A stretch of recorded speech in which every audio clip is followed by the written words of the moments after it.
Ooh, hey y'all, hey. Hope I was well with you. I am Leslie. You can call me LesAnn. I will answer because it's still my name. Hooter hoo.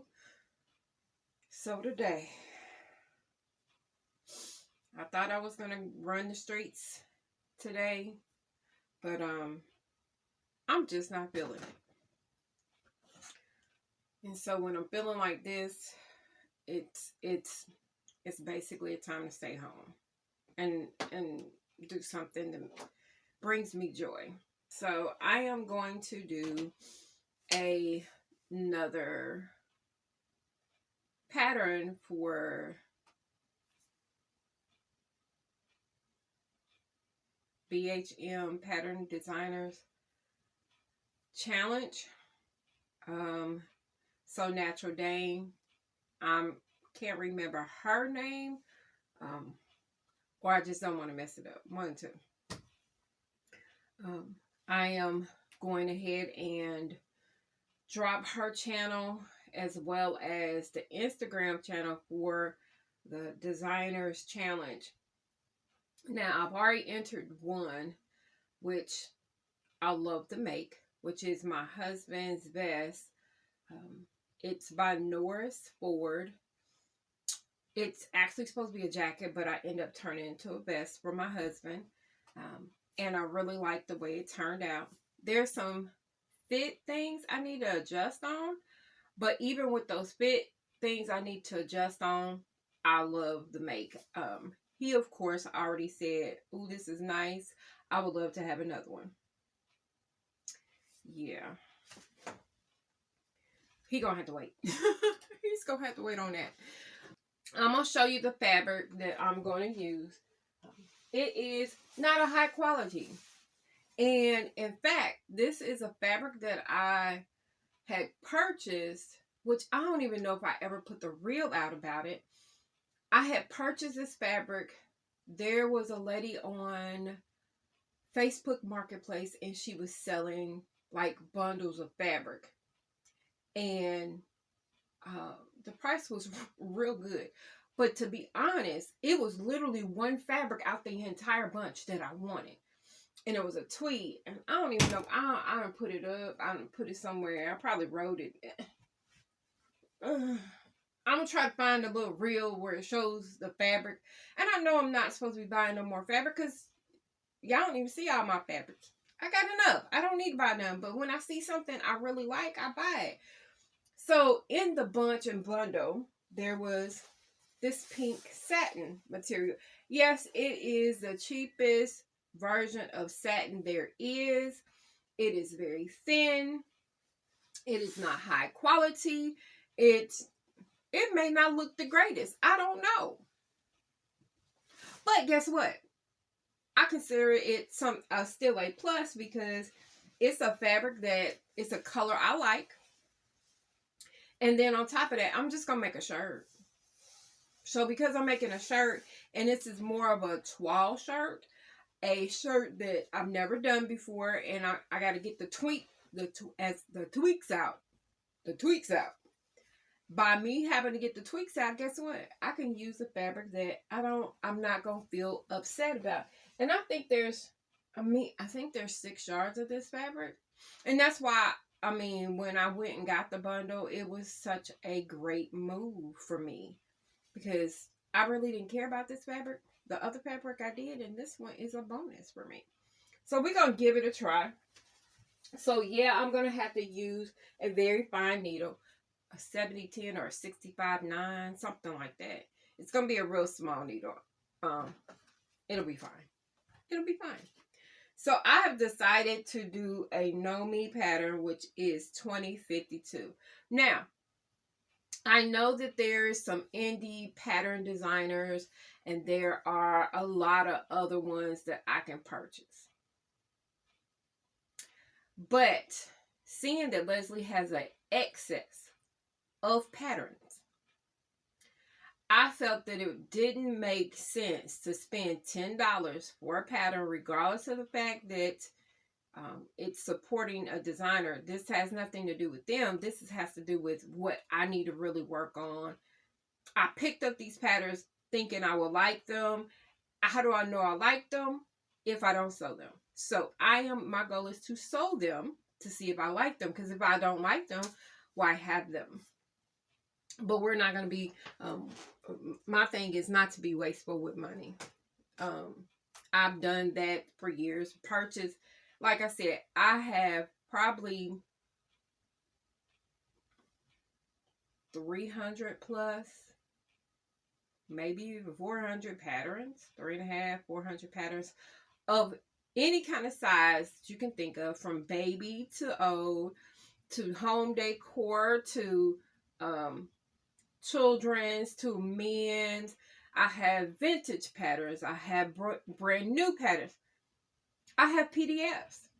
So instead of wasting more money, we're going to start trying to utilize what we have. We have a surplus of supplies.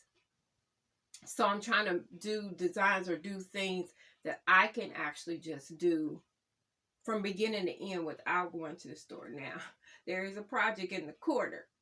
Y'all can sort of kind of see it in the picture. I'll reveal it, maybe not in this video, because this is all about this one. But I already have my second design to sit and show up for, but I needed that one. I want to style, because once I put it on, I was saying yes, and I already decided I'm gonna make me another one. Will it be before the end of the month? I don't know, because it actually wasn't a very long sew.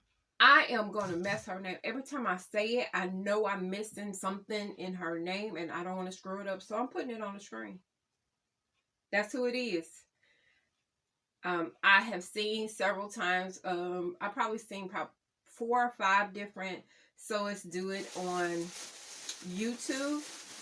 I haven't really looked it up on Instagram as to whom has made it on Instagram. I've only usually seen it on YouTube, somebody making it. So the things I'm going to probably try to do, and I'm not going to do this whole thing on screen. I'm going to try to prep everything and show you some of the things that I'm doing. So one thing is, I am going to probably pull out my heat press to actually fuse the interfacing, because the iron I have is not the greatest. I know that I probably need to buy another one, but ever since I bought this one iron, probably several, I don't even know how long ago, the iron I bought, it came from, it was a Black & Decker, I believe, because I think I still have it. Black & Decker, and it was probably my best iron because it worked on command. If I push a button, it started steaming. If I did something else, it worked.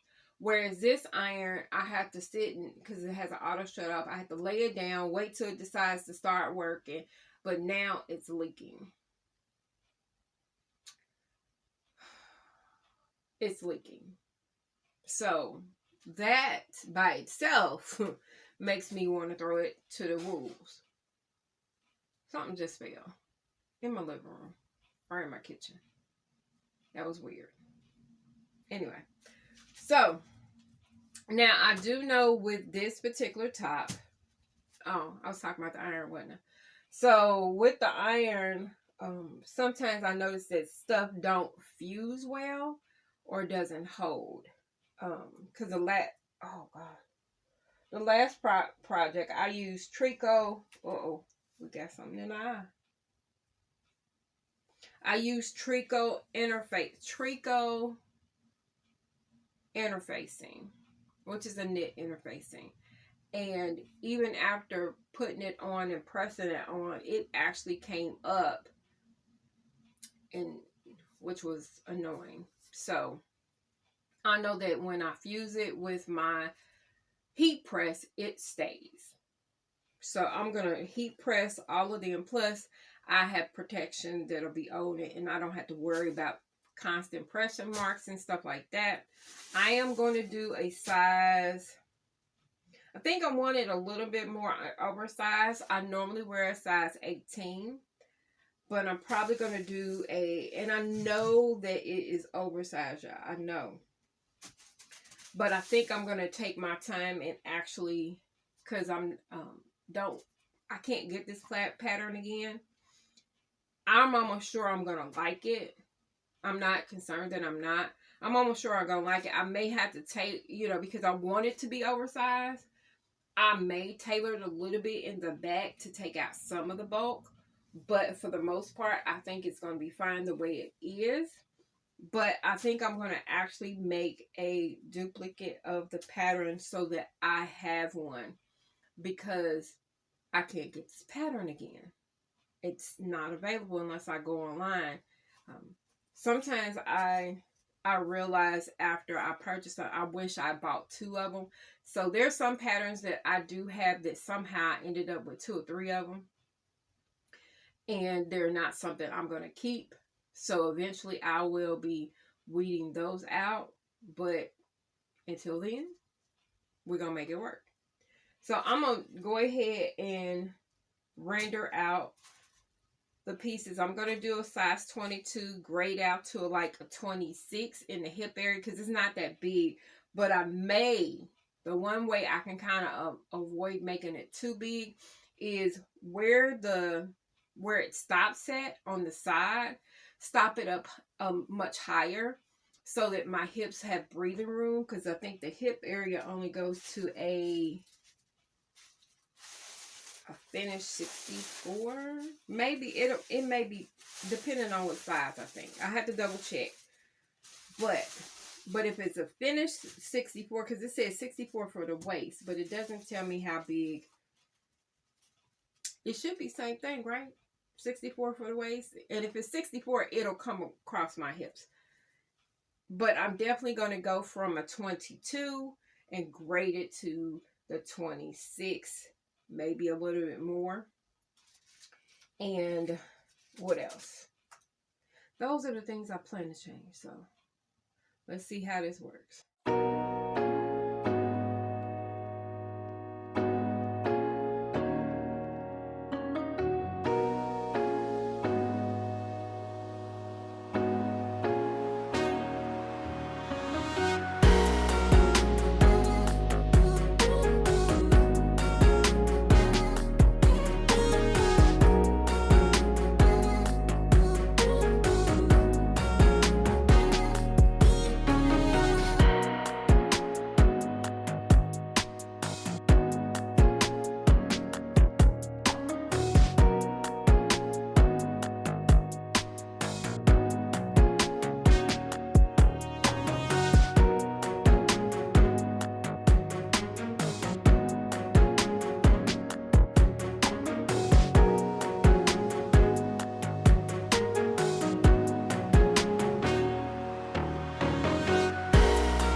Hey y'all, hey, we are making progress with this top, even though I want to go scream.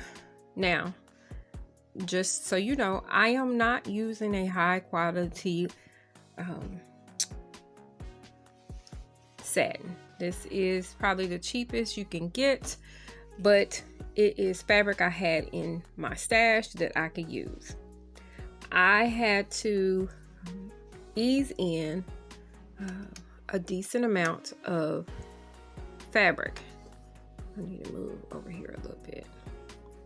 I need to ease in some of the fabric, and the easiest way, because I'm telling you, this satin does not, it wants to stick to itself.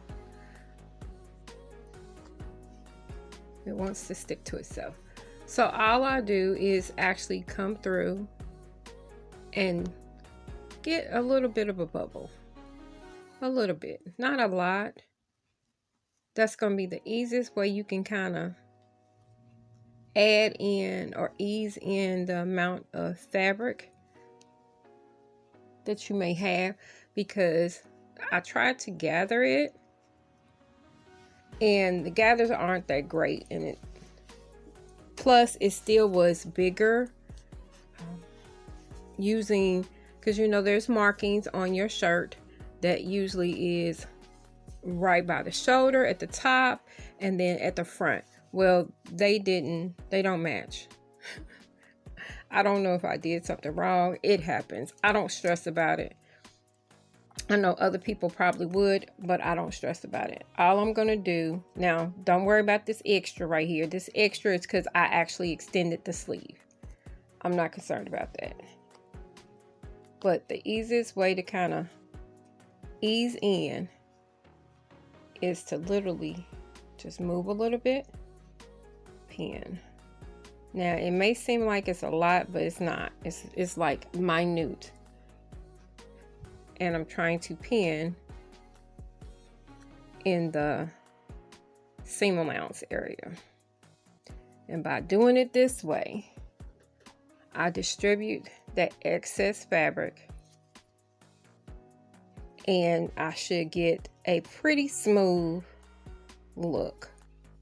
Now, not only will I do this after I get it all pinned, which is of course gonna fight me because this is sticking against each other, is I'm gonna make sure I turn this part of the sleeve towards the feed dogs. Even though I have a walking foot, I want it to be grabbed by the bottom, not the top.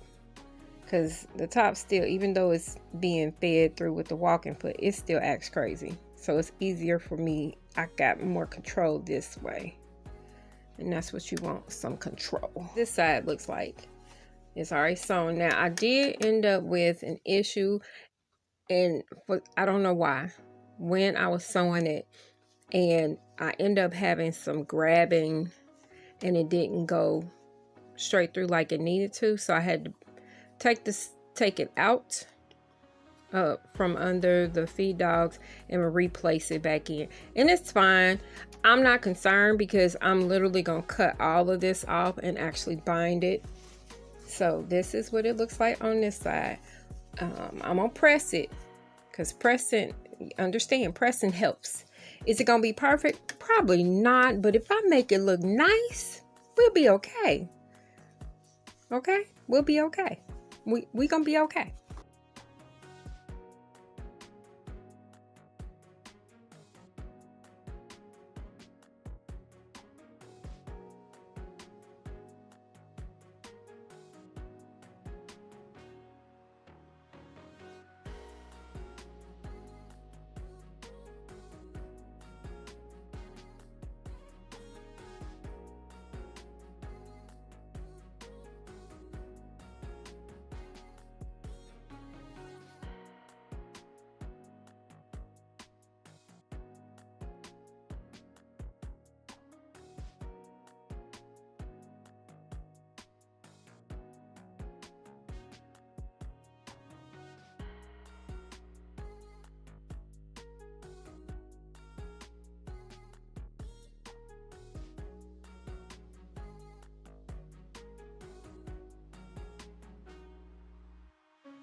this is a try on of the top. The Beauty du Jour top. It is, again, I don't know the number. 2052. So this, at the top is the size 20. At the top is the size 20 or 22. I graded it out to like a 26 to make sure my hips would fit. It's supposed to be oversized. It's not extremely oversized, but it's actually better at this. It's not too big. I didn't want it to be real big. I wasn't for sure if I was going to like it because it's a drop shoulder. But actually in this particular one, it could be the fabric. I do like it. I still have to decide on some buttons because I am trying to avoid purchasing. So I got to find a set of buttons that I'm going to like with this, because I actually do like the top. It actually turned out better than I thought. Yes, this is not the most expensive satin there is, but this was going to be a mock-up, and the mock-up turned out good. I am going to actually not do a buttonhole and button for my cuff because it's really bulky, because I interfaced both pieces and it just made it too bulky, and I don't want to fight with it. So since my hand can slip out, in and out, I'm going to actually get whatever button I put on here. I'm going to actually just tack it. I may do two, but I am going to tack it in place versus doing something else. And also, after doing this, there's some things I am going to definitely change, because I like the look of this double cuff, but I feel like you lose out on actually having a double cuff because it's tacked down. So you don't really see the beauty of having that double cuff. So Leslie's going to figure out a way for it to actually look like it's a double cuff and you can see the double cuff. There is some flaws. It's really on this turn. I use my rolled hem or buckram band roll to try to do this, but it was not molding. And also too, I think it was the walking foot. It was like jamming up on it and getting caught up. So I do have some unpretty curls on this one, and the other one I think is fine, but this one looks the worst. This front one. The rest of it I'm cool with. If somebody looking that hard, they looking too much. But Leslie gonna find some buttons, and we're gonna go ahead and finish this out. And yeah, and trim some strings, because we got a whole top, and it's cute. I don't know what I'm gonna wear with it because it's satin, but we're gonna figure out some. I love it. I like the fit. Now it looks crazy in the back because I got my dress on, but hey, let's find us some buttons.